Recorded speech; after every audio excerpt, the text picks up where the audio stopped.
ये कहानी है परंपरा और आज़ादी के बीच की उस खींचतान की, जहाँ देविका अपनी बहू के लिए वही आवाज़ उठाती है जो उसके लिए किसी ने नहीं उठाई थी।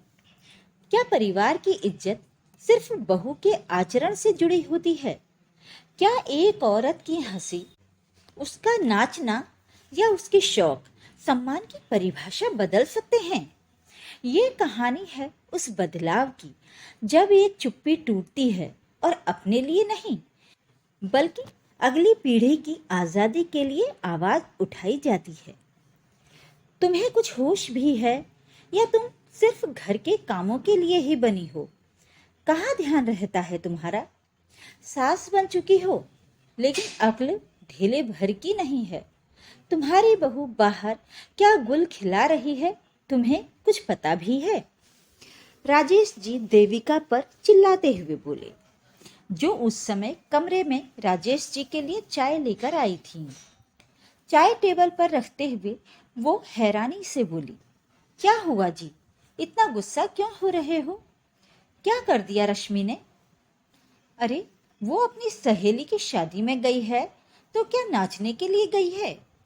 इसीलिए इजाजत दी थी उसे वहां जाने की, कि वहां जाकर इतने लोगों के सामने नाचकर हमारी नाक कटवा सके। अभी अभी दीदी का फोन आया था, वो भी वहां अपनी रिश्तेदारी के कारण गई थी। वहां हमारी बहू को ऐसे नाचते देखकर उन्हें कितनी शर्मिंदगी महसूस हुई, इसका अंदाजा भी है तुम्हें? राजेश जी गुस्से में बोले, ओहो, तो ये बात है, दीदी का फोन आया था, तभी मैं कहूं कि अचानक क्या हो गया। देखो, रश्मि अपनी सहेली की शादी में गई है और अपने पति के साथ गई है। अब आजकल तो शादी में नाचना गाना बहुत नॉर्मल सी बात है, इसमें इतना गुस्सा होने की क्या बात है? अरे वाह, कोई बात नहीं है, हमारे घर की कोई इज्जत नहीं है क्या? चार लोग देखेंगे तो क्या सोचेंगे? दीदी, जीजा जी, अरे मेरे खुद के घर वाले वहां मौजूद हैं, वो लोग क्या सोचेंगे हमारे बारे में? राजेश जी गुस्सा होते हुए बोले, कोई कुछ नहीं सोचने वाला, किसी के भी पास वक्त नहीं है इन सब बातों को सोचने के लिए। और वैसे भी दीदी जीजा जी के बेटे बेटी सब अपने यार दोस्तों की शादी में खूब नाचते हैं, तब उन्हें नहीं दिखता? और फिर रश्मि को भी नाचने का शौक है। देविका जी ने बड़ी शांति से कहा, तो तुम्हारी बहू के शौक के पीछे अपने नाक कटवा लूं? अरे, सोचने वाला कोई कैसे नहीं है? क्या दीदी ऐसे ही फोन लगा रही थी? वो साफ कह रही थी कि उन्हें बड़ा अजीब लगा रश्मि को ऐसे नाचते देखकर, बड़ी शर्मिंदगी महसूस हुई। अरे, तुम भी तो शादियों में जाती थी, पर तुम क्या कभी ऐसी फुहरता दिखाती थी? तुम्हें तो कोई शौक नहीं था। राजेश जी अपना पक्ष रखते हुए बोले, मेरे शौक? ये सुनकर देविका जी ने राजेश जी की तरफ देखा। ये कहने से पहले एक बार सोच कर देखो कि मेरे शौक हैं क्या? तुम्हें ये भी पता है, तुमने मेरे सारे शौक मार दिए इस डर से कि तुम्हारे घर वाले क्या कहेंगे, कहीं उन लोगों को बुरा न लग जाए। तुम अपने घर वालों से डरते थे, इसलिए तुमने कभी मेरे शौक को तवज्जो नहीं दी। तुम्हारी पत्नी ने तुम्हारे डर को समझा और अपनी इच्छाओं को मार दिया और तुम्हारे हिसाब से ढल गई।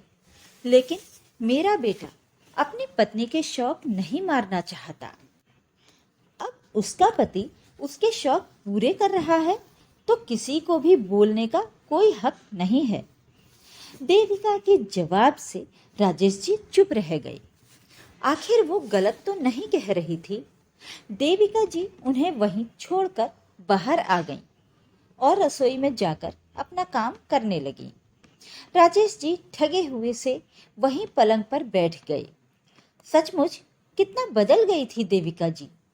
आज उन्हें एहसास हो रहा था, शादी के इतने सालों में उन्होंने कहाँ एक बार भी देविका जी की सुनी थी। शायद यही कारण था कि देविका अब जरूरी काम के अलावा दिल की बात कभी भी नहीं बोलती थी, या यूं कहें कि अब बिल्कुल चुप हो गई थी। मशीन की तरह बस घर के कामों में लगी रहती थी। जब शादी होकर देविका जी इस घर में आई थी तो कितनी अल्हड़ सी और खुश मिजाज थी। काम में भी बड़ी स्फूर्ति थी, बहुत जल्दी फटाफट सारे काम निपटाती थी। ज्यादा ऊंचे ख्वाब भी नहीं थे उनके, छोटी छोटी चीजों में ही खुश हो जाती थी।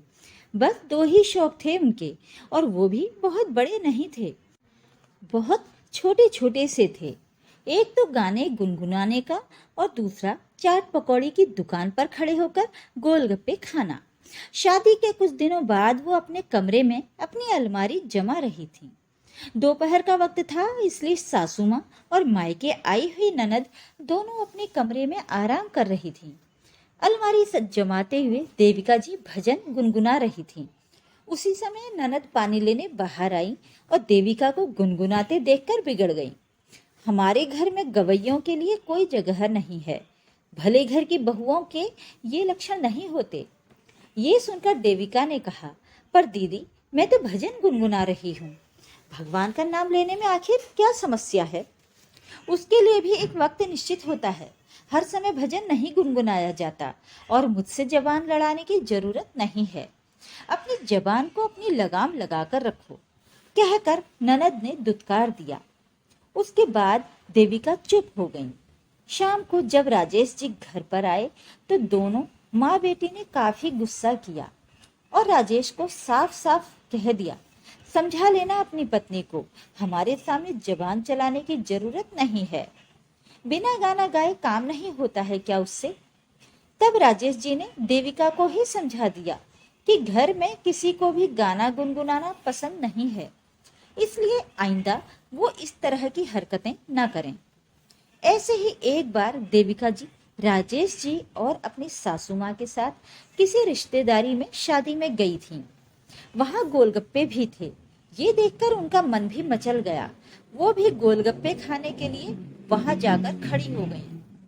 मुश्किल से 2 गोलगप्पे ही खाए होंगे कि सासू माँ गुस्सा हो गई और वहीं पर जोर से बोली, बहू घर चलो। उनका इतना तेज बोलते ही सब लोग हैरानी से उनकी तरफ देखने लगे, जबकि देविका जी अपना पल्ला सही करते हुए फटाफट दोना फेंक कर उनके पीछे आ गई। घर जाकर सासू माँ ने अच्छा खासा हंगामा कर दिया, बहू तुझमें जरा भी शर्म है? कैसे बेशर्मों की तरह वहां मुंह फाड़ कर गोलगप्पे खा रही थी?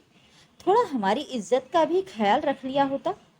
गोलगप्पे पर तो ऐसे टूटी जैसे हमारे घर में तो खाने को ही नहीं मिलता है। हमारे घर की बहुएं यूं दोना पकड़कर बाहर खड़ी नहीं होती। ये सब सुनकर देविका जी की आंखों में आंसू आ गए। उसके बाद उन्होंने कभी भी बाहर गोलगप्पे नहीं खाए। हालांकि कई बार घर पर ही गोलगप्पे मंगाए जाते थे, पर उसमें भी सबसे आखिरी में बचा कुचा उसको मिलता था। धीरे धीरे उनका ये शौक भी कहाँ चला गया उन्हें पता ही नहीं चला। खैर थोड़ी देर बाद में उनके ननद नंदोई यहाँ आ गए। उन्हें यहाँ देखकर राजेश जी तो हैरान ही थे, लेकिन देविका जी को पता था कि ये तो होने वाला है। अब जरूर ये यहाँ रश्मि के खिलाफ उसके ससुर के कान भरेंगी। ननद ने सोफे पर बैठते ही कहा, भाई क्या चल रहा है तुम्हारे घर में आजकल? थोड़ा बहू को कंट्रोल में रखो। यूं लोगों की शादियों में नाच रही थी कि मुझे तो देखते ही शर्म आ रही थी। तो दीदी आप देख क्यों रही थी? अचानक देविका जी ने कहा। ये सुनकर उनकी ननद हैरान रह गई और बोली, वाह माँ के जाते ही कुछ ज्यादा ही रंग ढंग बदल गए आपके। पता है ना हमारे घर की बहुएं। जी जी, आपकी माँ ने अपनी बहू को जैसा रखना चाहा उनकी बहू वैसे ही रही। अब रश्मि मेरी बहू है, जैसे मैं चाहूंगी वैसे रखूंगी। और वैसे भी आप मेरी बहू को देखने की जगह अपनी बेटी और बहू को देखिए। मेरी बहू को मैं खुद संभाल लूंगी। देविका जी की बात सुनकर ननद हैरानी से अपने भाई की तरफ देखने लगी, लेकिन इस बार राजेश जी ने कुछ नहीं कहा। ननद को भी समझ में आ गया कि अब यहाँ दाल नहीं गलने वाली। देविका जी को तो हमेशा रोका, लेकिन आज उनकी बहू को रोकने की बात हो रही थी तो आखिर अपनी बहू के लिए वो खुद खड़ी हो गई